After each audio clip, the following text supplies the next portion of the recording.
تشیع کی ایک خصوصیت ہے، یعنی شیعت کہ ہمیشہ عقل کی بات کی، علم کی بات کی، دلیل کی بات کی، اور پہلے پورا بات کو سمجھا، اس کے بعد کوئی ڈیسیشن لیا گیا۔ آج کل جو ہے نا، یہ اتنی تیزی کے ساتھ ماحول بدلا کہ ابھی بات پوری نہیں ہوتی اور آدھی بات سن کر ہی لوگ نتیجہ نکالتے ہیں۔ بالکل تشیع کے مزاج کے خلاف ہے یہ چیز۔ شیعت کہتی ہے کہ تمہارے سامنے اگر کوئی غلط چیز بھی آ جائے تو فوراً فیصلہ نہ کرو، رکو، غور کرو، ہو سکتا ہے کہ اس میں کوئی ایسا پہلو ہو جو تم سے پوشیدہ ہو گیا ہو۔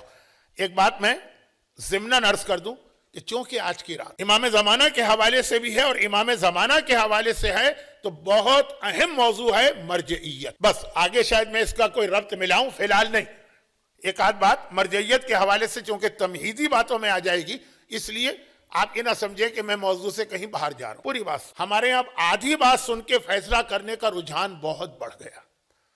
اس میں غالباً کچھ میڈیا کا بھی دخل ہے، مجھے آسٹریلین میڈیا کا نہیں پتا، لیکن پاکستان انڈیا کا میڈیا یہ ہوتا ہے بریکنگ نیوز کے چکر میں، اور پھر یہی چیز کسی حد تک واٹس ایپ اور ٹک ٹاک اور اس قسم کے جو ہمارا سوشل میڈیا، ہر ایک کوئی شوق ہوتا ہے کہ یہ خبر سب سے پہلے میں لوگوں تک پہنچاؤں۔ تو ابھی بات پوری پتہ بھی نہیں چلی کہ کیا واقعہ ہوا، اور ایک مرتبہ دوڑ لگ گئی لوگوں میں کہ پہلے یہ نیوز ہمیں پہنچانا ہے، پہلے یہ نیوز ہمیں پہنچانا، حتیٰ یہ کہ ممبر تک سے یہ ہوا کہ نجف اشرف میں وہ ایک دیوار بنائی جا رہی تھی، اینٹیں گر پڑی، بس ایک دھماکے کی آواز لوگوں نے سنی، اس فوراً ممبر سے انہوں نے فون نکالا کہ کوئی نئے نوٹیفیکیشن، کوئی نئی نیوز آئی ہے، کہا نجف میں مولا کے روضے میں بم کا دھماکہ ہو گیا۔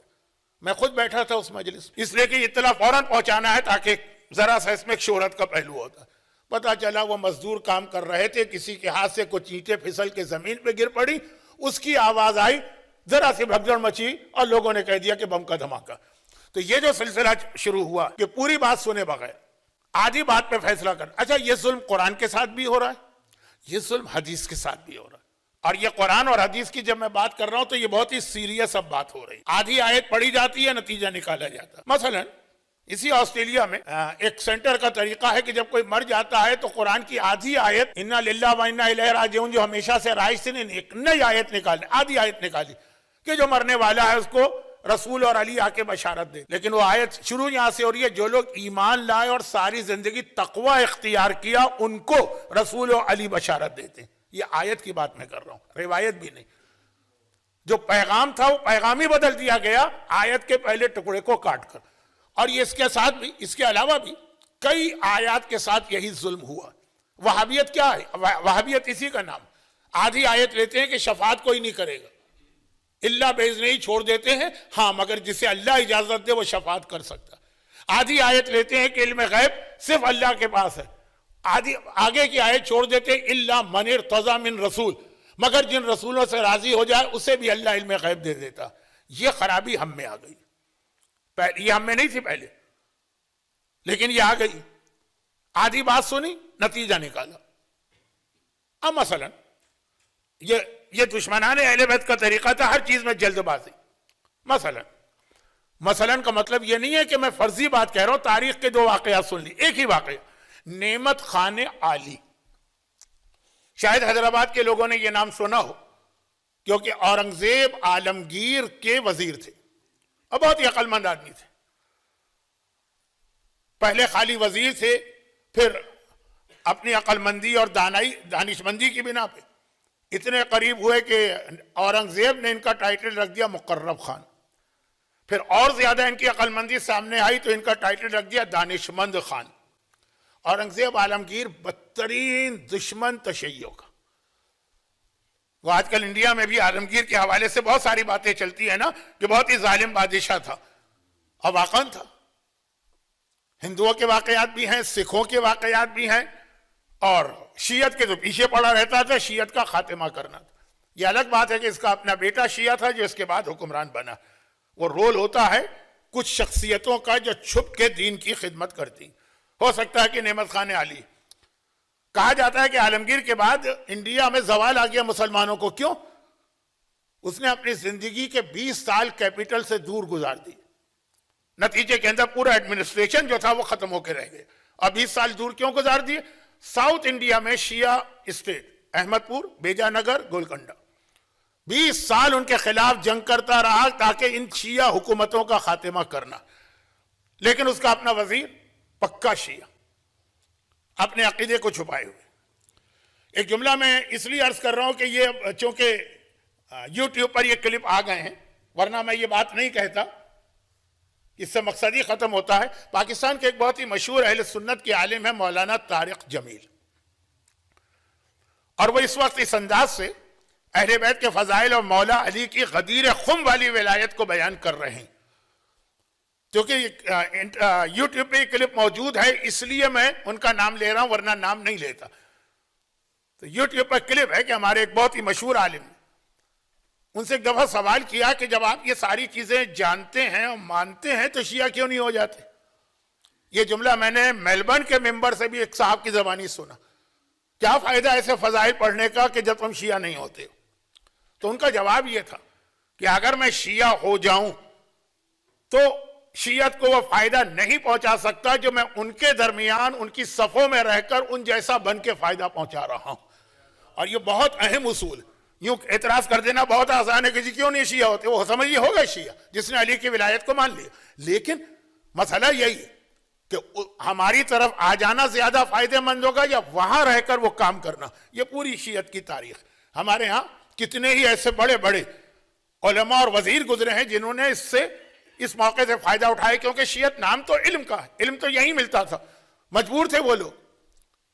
عالمگیر کا وزیر نعمت خان علی. اچھا اب اس کے کتنے دلچسپ واقعات حیدرآباد کے مومنین واقف ہوں گے، کیونکہ ساؤتھ انڈیا میں عالمگیر کے 20 سال گزرے، 20 یعنی ایک اندازاً کہہ رہا ہوں یا اس سے بھی زیادہ، تو یہ اس کے ساتھ ساتھ تھا. بار بار اس کے بارے میں یہ خبر پھیل جاتی تھی کہ یہ شیعہ ہے، اپنے آپ کو شو نہیں کر رہا. بار بار یہ خبر پھیل جاتی تھی. تو چنانچہ مختلف طریقوں سے ان کا امتحان لیا جاتا تھا. اب یہ 9 ربیع الاول کے حوالے سے ایک دو واقعات سن لیجیے.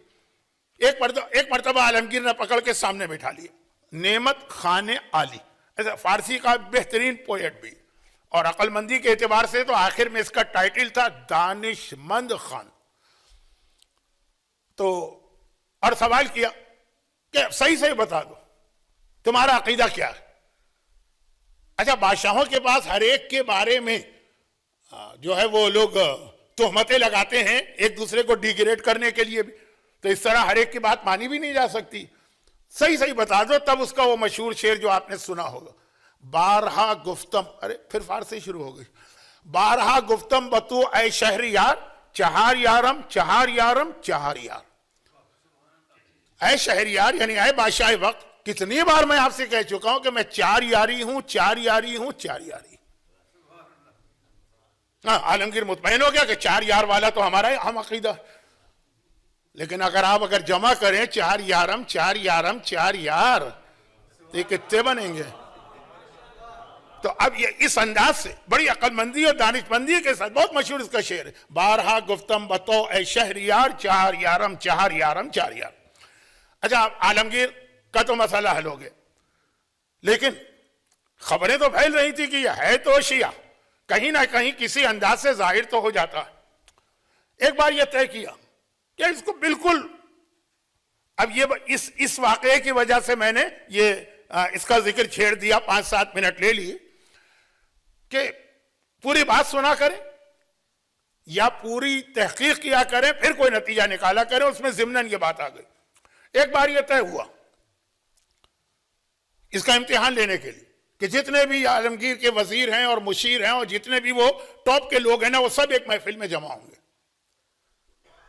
اور ہر شخص کسی ایک شیعہ کا نام لے گا اور پورا مجمع مل کے کہے گا پر پدر لعنت، اس کے باپ پہ لعنت ہو جس نے ایسا بیٹا پیدا کیا. یہ طے ہوا ہر آدمی آ کے ایک ایک کا نام لے گا، اور مجمع ہوا.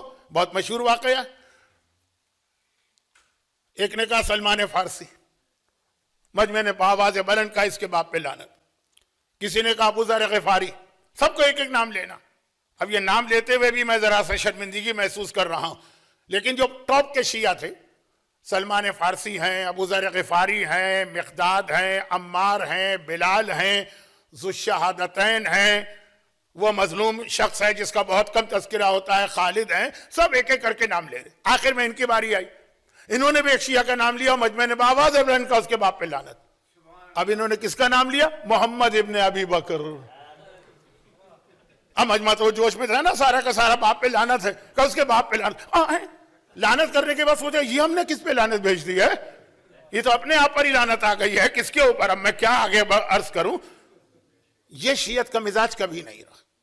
پہلے بات سنیں، میں دیکھ رہا ہوں خود میلبرن کو بھی، آسٹریلیا کو بھی، اگرچہ یہاں سے میرا کوئی ممبری تعلق نہیں ہے، لیکن ماحول تو دیکھ رہا ہوں، اور باقی دنیا میں بھی آدھی آیت پڑھ کے آپ کو گمراہ کیا جاتا ہے، آدھی حدیث کے ذریعے آپ کو گمراہ کیا جاتا ہے، پورا میسج نہیں دیا جاتا ہے۔ وہی بات ہو جاتی ہے محمد بن ابی بکر ابھی سوچا بھی نہیں کہ نام کس کا لیا، لعنت پہلے بھیج دی گئی ہے۔ تو اس انداز سے جو حدیثوں کے ساتھ کھیل ہو رہا، مثلا مولا کی ایک بہت مشہور حدیث ہے، کیونکہ نہج البلاغہ میں اب تو کہیے الحمدللہ یہ حدیث عموماً صحیح علماء پڑھتے ہیں تو وضاحت کر دیتے ہیں، ورنہ حدیث کیا؟ حدیث یہ ہے کہ مرد کی بہترین صفات عورت کی بدترین صفات ہیں، عورت کی بہترین صفات مرد کی بدترین۔ اور پھر مولا کہتے ہیں بہترین عورت وہ ہے جو بد اخلاق ہو، بہترین عورت وہ ہے جو بزدل ہو، بہترین عورت وہ ہے جو کنجوس ہو۔ اچھا وہ تو الحمدللہ جب یہ حدیث پڑھی جاتی ہے تو عورتوں کو ان کا رول یاد دلایا جاتا ہے، تو آگے وضاحت بھی آ جاتی ہے، مولا ہی نے وضاحت کی۔ لیکن اگر خالی آدھی حدیث پڑھی جائے، بد اخلاق ہو، بزدل ہو، کنجوس ہو، مولا کہنا کیا جا رہے، بات کہاں پہنچ جائے؟ بتائے نا کہ بد اخلاق کا مطلب یہ ہے کہ نامحرم سے اتنی سختی سے بات کرے کہ کسی کے دل میں اس کے بارے میں کوئی برا خیال پیدا ہی نہ ہونے پائے۔ بزدل ہو، کسی ایسی جگہ قدم نہ رکھے جہاں اس کی عزت کو خطرہ ہو سکتا ہے، اور کنجوس ہو، شوہر کے مال کی حفاظت کرے۔ یہ وضاحت تو مولا نے کی، لیکن ہمارے یہاں ایسی کئی حدیثیں کہ وضاحت بھی امام نے کی، پھر بھی آدھی حدیث پڑھی جاتی ہے، آدھی حدیث نہیں پڑھی جاتی ہے۔